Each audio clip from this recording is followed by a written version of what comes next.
Every time we even think, fantasize, or imagine how we will take a woman, have sex with her or something like that, for our brain, this is a completely real sexual act. Based on this, it marks it down. Sexual success, box checked, we're fine, we can relax. I remind you that the brain only works in this mode. It only works in reverse, from the negative and from what's missing. Things are bad, okay, we need to work on the image. Wait a minute, did it just get good? Okay, shut it down, lights off, everything off. Shut down hormone production, shut down neurotransmitters. Time to enjoy. Every time we reach food, resources, warmth, or sexual success, our brain starts producing hormones that dull our consciousness. Relaxant hormones, including internal alcohol, including morphines. Maybe you've heard of morphine. It's named after the ancient god of sleep. Morpheus, god of dreams, drowsiness, oblivion, illusion. The body, every time we reach, and I will repeat this, it's very important, every time we reach biological success, not social success, but biological, it starts producing consciousness, dulling, you could even say narcotic hormones. This creates addiction to the actions that cause the release of those hormones. Someone orders food delivery, they bring it, he eats, and that's it. The brain rewards him, morphines are released, the inner alcohol flows. Why? Because you didn't do anything. You didn't grab a spear, you didn't hunt a mammoth, you didn't even go to the store. This creates very strong reinforcement. And it's the same with pornography and fantasizing. I also want to talk about the Coolidge effect. What is the Coolidge effect? Research was done to understand sexual behavior in animals. I won't go into all the details, I'll just tell you the essence. If a fertile male, ready and able to mate, is put in a cage with a fertile female, he mates with her, impregnates her, and then sits there done, he no longer wants her. He has passed on his genetic material, and whether she gets pregnant or not is no longer his business. He has done his job, he can relax, and he doesn't want her anymore. If you take that female out and put in a new one, our rat jumps again.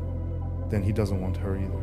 One of the main conclusions from the Coolidge effect is that every new sexual stimulus produces more resources in the body. The rats eventually die. From the rat's point of view, dying during mating is an honorable death.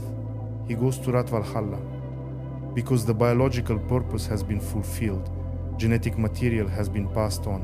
Why live long? Who knows if there will be more females later? If I can fertilize so many now, why not? And that's exactly what happens with a young man watching pornography.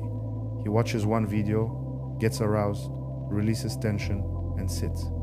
He no longer wants to watch that video. He opens another one, then a third, a fifth, a 10th, a 20th. And this is how a person develops a tendency toward perversion. A person develops excessive fantasizing. He becomes unable to enjoy real interaction with women because it's not the same.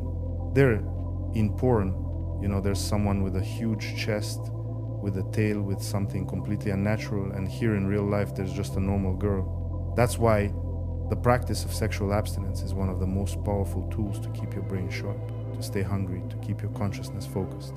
What rules make sexual abstinence truly effective without negative side effects? Very simple.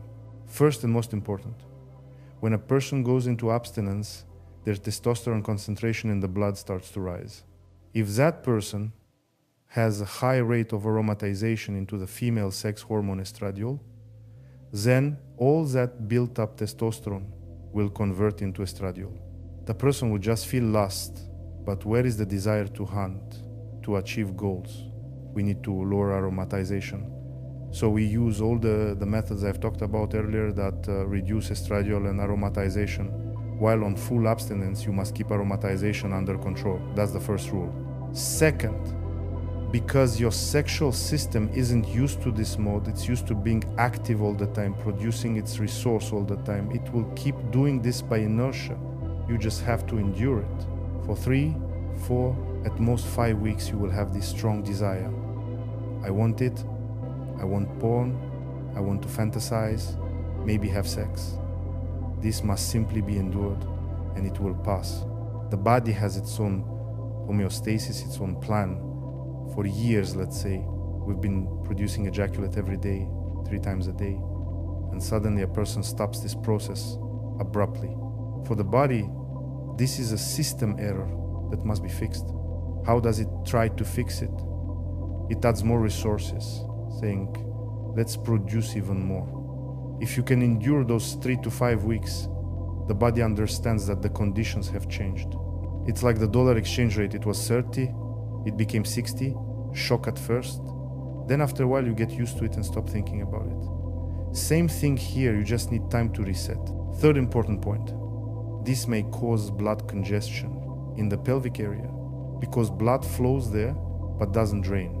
That's why we need Kegel exercises for the pelvic floor muscles that draw the blood away and relieve congestion. I'll do a separate lesson about Kegels, just watch it and use it.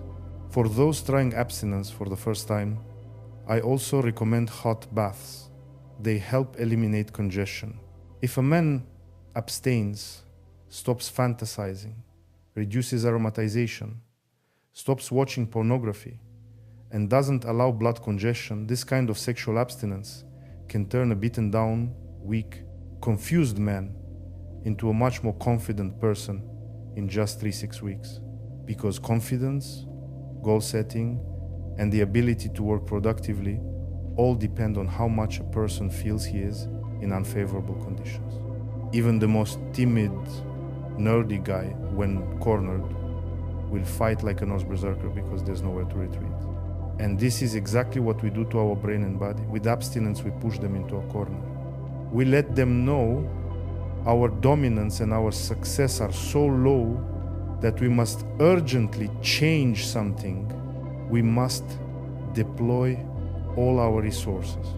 Then the body starts giving us neurotransmitters, hormones, everything we ask for because it understands there's no other way. Otherwise, we won't continue our genetic line. And that is the point, to wake up your inner power, to make your inner gorilla give you energy and drive you forward. So, brothers, we stay focused, we stay hungry, we don't give in to easy pleasure, and we keep building ourselves. Let's get to work, brothers.